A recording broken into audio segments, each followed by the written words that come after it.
এমন কিছু মানুষ আছেন যারা নিজের ভাগ্যকে বদলে দিয়ে মৃত্যুর হাত থেকে বেঁচে গেছে। আমি জিন নামের মেয়েটির কথা বলছি, যে তার বাড়ি যাচ্ছিল।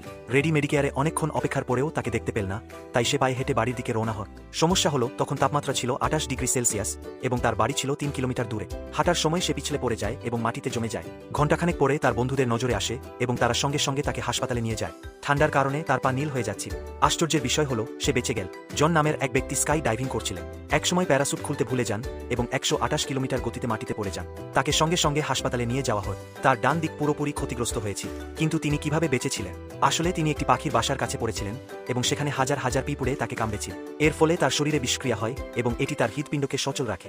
একজন মানুষ মরুভূমির মাঝখানে তার গাড়ি নিয়ে আটকে পড়েছিলেন। হঠাৎ তার গাড়ি একটি পাথরের সঙ্গে ধাক্কা খায় এবং সেই জায়গায় কেউ ছিল না। তিনি সিদ্ধান্ত নেন যে এভাবে মারা যাওয়ার আগে কিছু চেষ্টা করবেন।